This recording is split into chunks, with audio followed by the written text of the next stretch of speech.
पंचकूला में BJP manifesto committee की बैठक हुई है। मुख्यमंत्री नैब सिंह सैनी की अध्यक्षता में यह बैठक हुई। मैनिफेस्टो कमेटी के संयोजक ओम प्रकाश धनखड़ भी मौजूद रहे। बैठक में भाजपा के कई वरिष्ठ नेता शामिल हुए।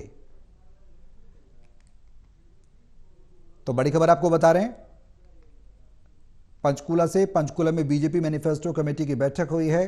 मुख्यमंत्री नैब सिंह सैनी की अध्यक्षता में यह बैठक हुई है। मैनिफेस्टो कमेटी के संयोजक ओपी धनखड़ भी बैठक में मौजूद रहे। बैठक में भाजपा के कई वरिष्ठ नेता शामिल हुए।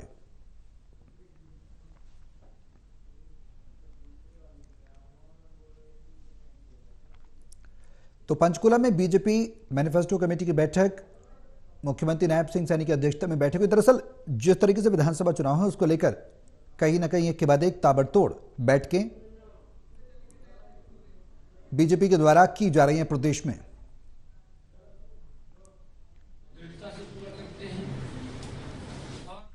আপোনালোকে যদি গোটে সাংবাদিকসকল ৰেডি হয় আপোনালোকৰ ঘৰত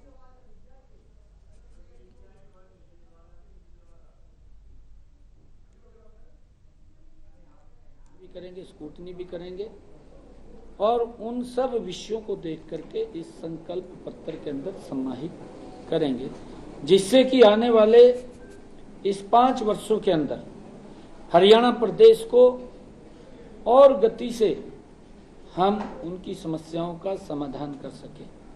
उसको लेकर के हमने ये वैन आज चलाई है। इसके नंबर भी आप लोगों के बीच में अभी जारी किए हैं।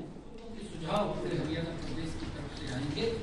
हम उन सब सुझावों को हमारी जो 29 तारीख को ये दोबारा बैठक होने वाली है कमेटी की, उन सब की स्क्रीनिंग भी करेंगे, स्क्रूटनी भी करेंगे और उन सब विषयों को देख करके इस संकल्प पत्र के अंदर समाहित करेंगे, जिससे कि आने वाले इस 5 वर्षों के अंदर हरियाणा प्रदेश को और गति से हम उनकी समस्याओं का समाधान कर सकें।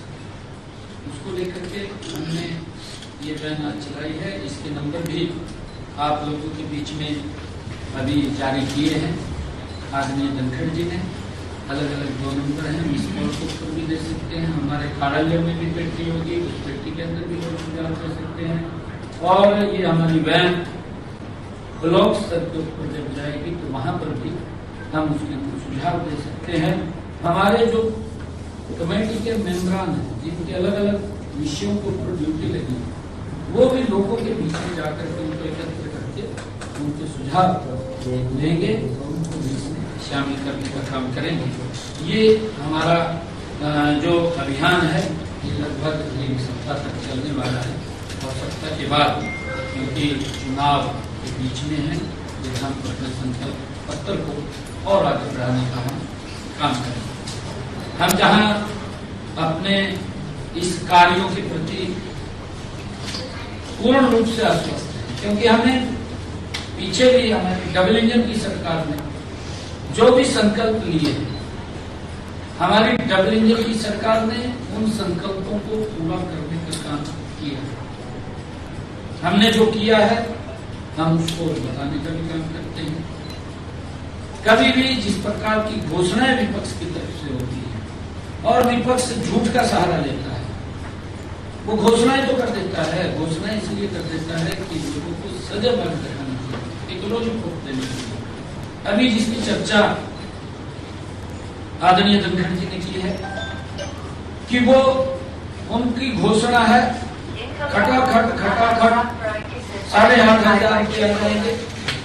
हमारा संकल्प है, हमने ये भी निर्णय किया है कि फटाफट जो हम कहें उसको हम पूरा करें, जनता के बीच में पूरा करें।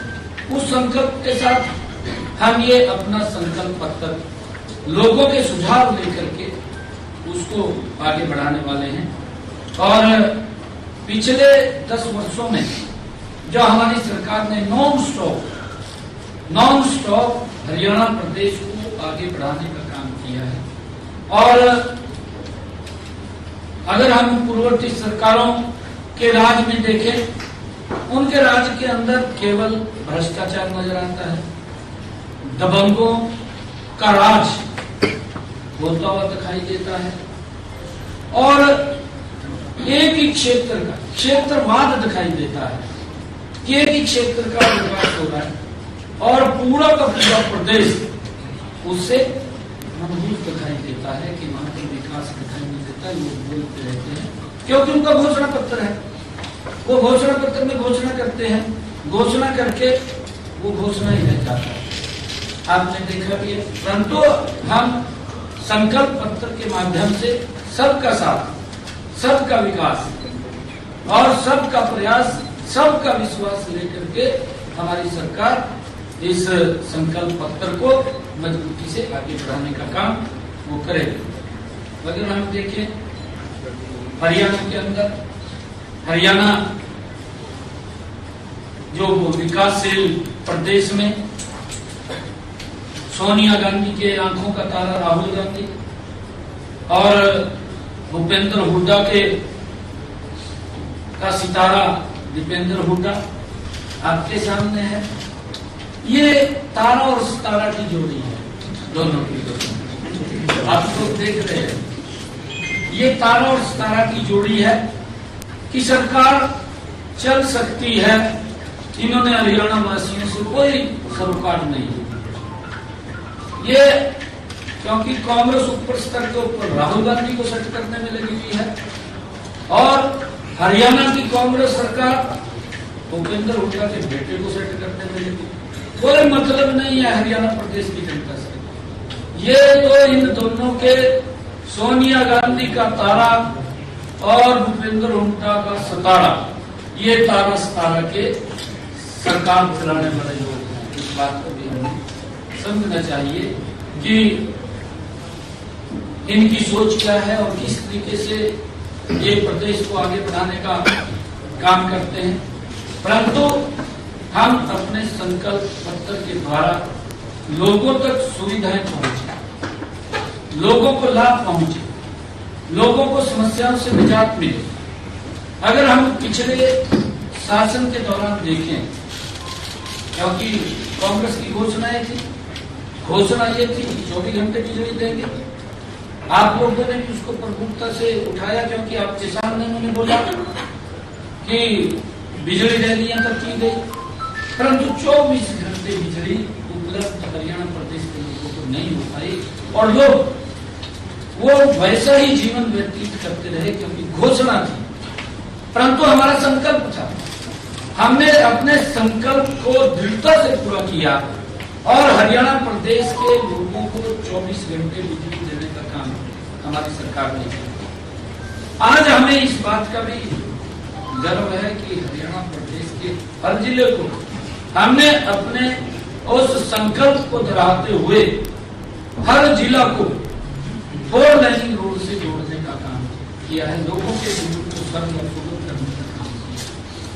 हम ये भी देखते हैं, जब मैं तारा सितारा की बात कर रहा हूं, कि वो लोग जब वो घोषणा करते थे तो लोग एक गैस का सिलेंडर लेने के लिए 4-4 दिन तक लाइन में खड़े रहते थे।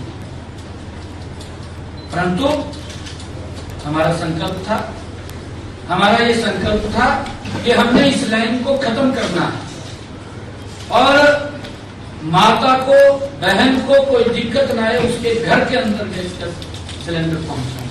उस व्यवस्था आप लोगों के सामने अब भी हम ये जो हमारा संकल्प पत्र है, जो आज हम यहाँ से झंडी देकर के इसकी रवाना कर रहे हैं, हम लोगों के, जनता के सुझाव मैं अपील भी लोगों से करूंगा कि आप ज्यादा से ज्यादा अच्छे सुझाव और जिस प्रकार का भी जैसा लोग बहुत प्रबुद्ध जन हरियाणा प्रदेश के अंदर एक से एक व्यक्ति बैठा है, सभी से मेरा आग्रह है कि अगर आपके अच्छे सुझाव हमारे तक इस वैन के माध्यम से, जो हमारी वैन, जो हमारी संकल्प पेटी हर जगह पर जाएगी, उस संकल्प पेटी के अंदर वो सुझाव अपने बहुमूल्य सुझाव देंगे तो हम हरियाणा प्रदेश को आदरणीय नरेंद्र मोदी जी के दिशा निर्देश के अंदर और मजबूती से और सशक्त होकर के उसको आगे बढ़ाने का काम हम मजबूती से करेंगे, ताकि लोगों को किसी प्रकार प्रकार की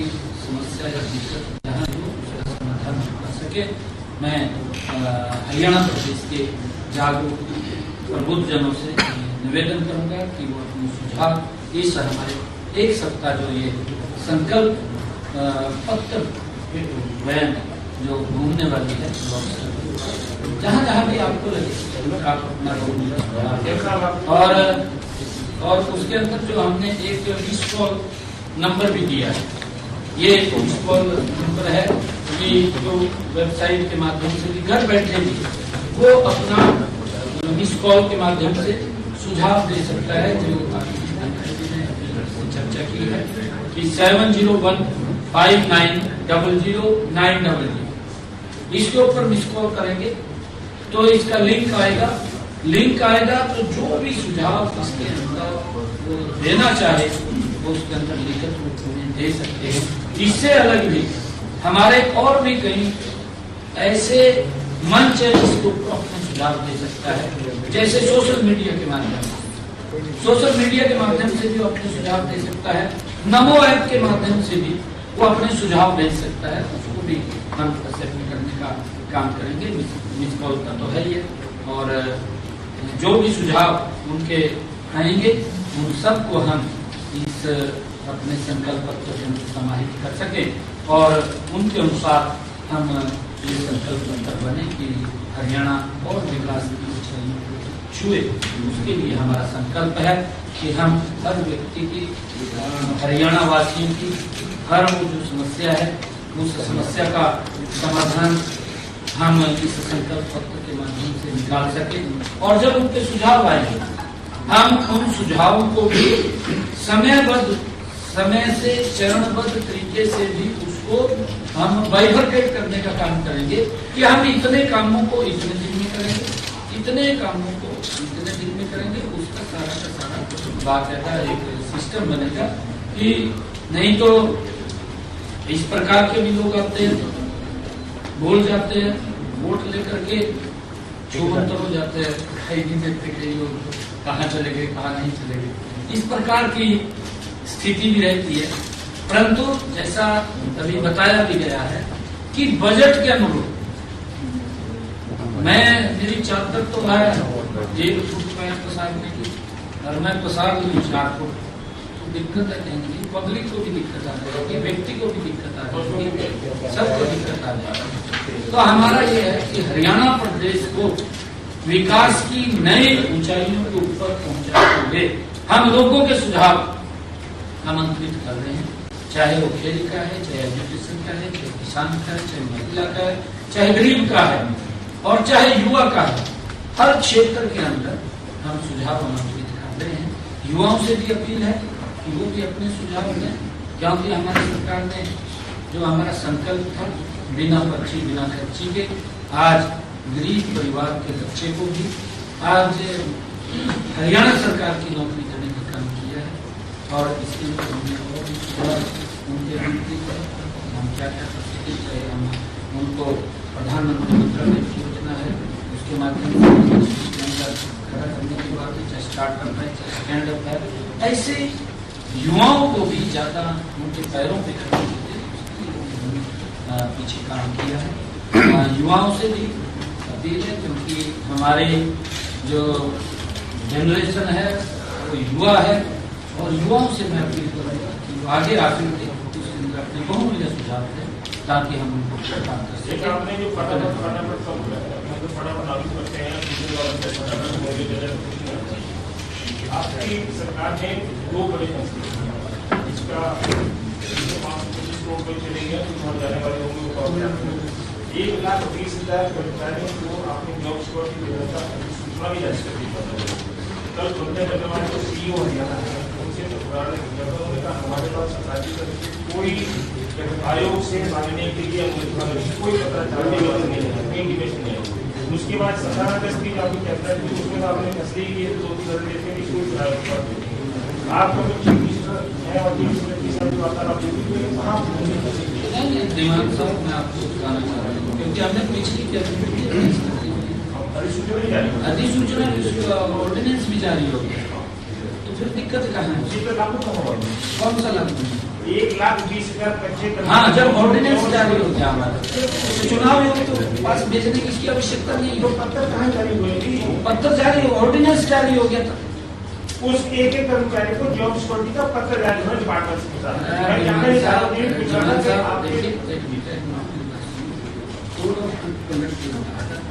हमने उन 1,20,000 युवाओं को सुरक्षित किया है। वो ये चिंता की बात नहीं है। मैं फिर कह रहा हूँ, ये किसी प्रकार की चिंता की बात नहीं है। जब हमने कोई फैसला कर दिया, कांग्रेस के समय के अंदर तो फैसला इस प्रकार से होता था, आपके सामने मैं आपको बताना चाहता हूँ, उनके समय के अंदर अंतिम चरण में सिर्फ एक लाइन लिख दी जाती थी कि हमने कच्चे कर्मचारियों को पक्का किया, पर इतना लिख देते थे। कोर्ट में घूम रहे हैं, आज से घूम रहे हैं। आपको मालूम है, जो उन्होंने पक्के करने की घोषणा की थी, वो घोषणा करते हैं, उन्होंने जो घोषणा की थी आज तक घूमते रहे। एक भी 1,20,000 हमने सुरक्षित किए हैं। एक भी व्यक्ति कोर्ट में नहीं जाएगा। हमें चाहिए विधानसभा के अंदर उसको ला करके उसका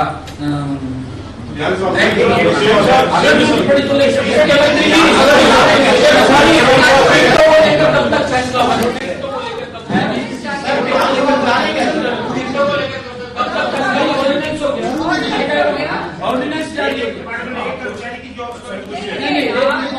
का क्या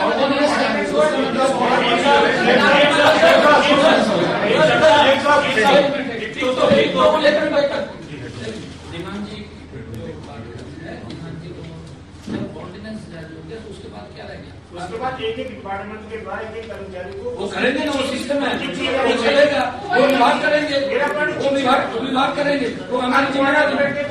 अगर एक मिनट बहुत बड़ा विषय है। अरे कोई विषय नहीं है। एक कर्मचारी को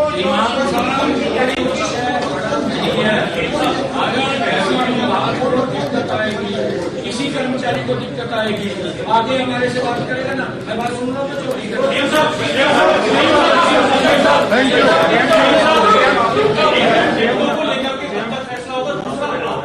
चुनाव लड़ने को लेकर के शिक्षा है कि आप करनाल छोड़कर के कोई और विधानसभा से नहीं, उससे स्पष्ट करते हैं। आपके पास कहाँ से जानकारी? चर्चा चल रही है सर कि आप कहीं लाडवा से या कहीं दूसरी विधानसभा से कहा आप ये हमारा पार्लियामेंट्री बोर्ड तय करेगा मैं कहाँ से चुनाव लड़ूंगा, ये मैं तय नहीं करूंगा। हमारा पार्लियामेंट्री बोर्ड ये तय करता है कि कहाँ से किसने चुनाव लड़ना है, ये व्यक्ति तय नहीं करता। हमारे यहाँ कांग्रेस के अंदर तो व्यक्ति को सिक्के देते हैं, वो तय करता है ये लड़ेगा, ये लड़ेगा, और वहां पर घमासान है, एक मंच पर नहीं बैठ सकते। मुझे तो ऐसा महसूस हो रहा है कि हुड्डा वाली सीट पर सैलजा ने तार दे, सैलजा वाली सीट पर हुड्डा ने तार दे। यहाँ तक हालत खराब है कांग्रेस की। वो कहाँ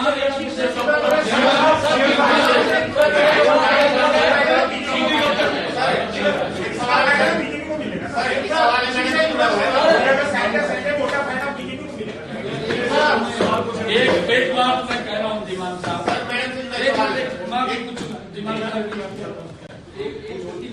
हरियाणा प्रदेश की जनता ने ये पूर्ण मन बना लिया है कि 4 तारीख को जब रिजल्ट आएगा, बहुत ज्यादा सीटों से भारतीय जनता पार्टी तीसरी बार सरकार बना रही है। अच्छा मैडम,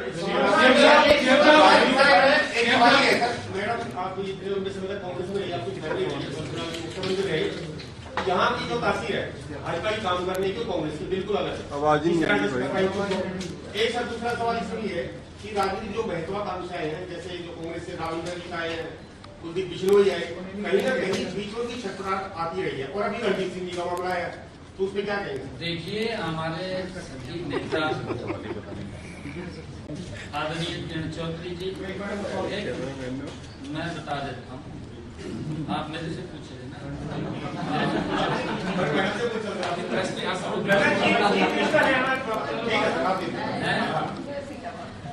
नहीं आपने क्या उठे की तरह आके कहीं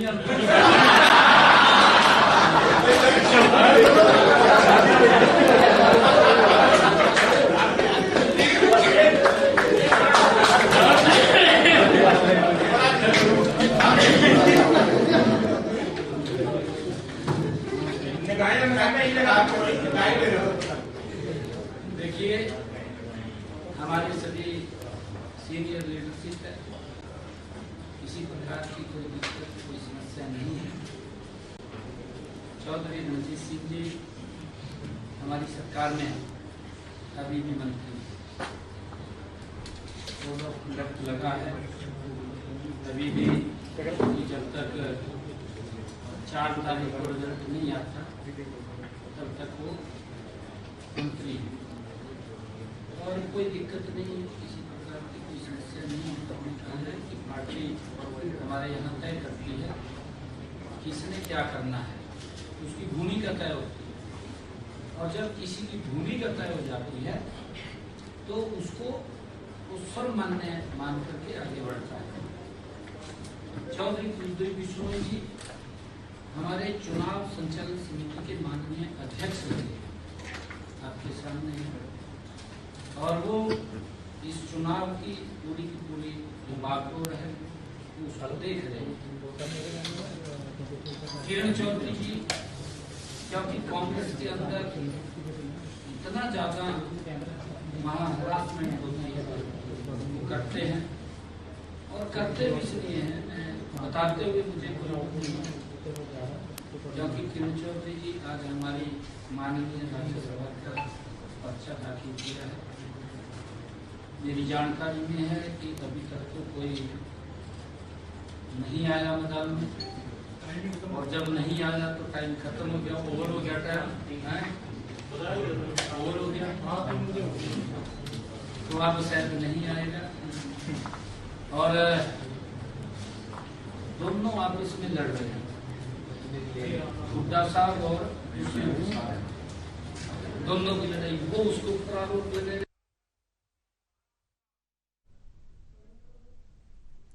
तो हरियाणा के मुख्यमंत्री नैब सिंह सैनी प्रेस कॉन्फ्रेंस के माध्यम से बता रहे थे कि संकल्प पत्र में किस किस चीज़ों को शामिल किया जा सकता है, कौन कौन सी योजनाएं सरकार लेकर आई है। साथ ही भर्तियों को लेकर भी उन्होंने जिक्र किया कि सरकार उसके लिए प्रतिबद्ध है। 1 लाख से ज़्यादा भर्तियों को लेकर ऑर्डिनेंस लाया जा चुका है। तमाम बातें उन्होंने पत्रकारों के सवालों के जवाब देते हुए नजर आए।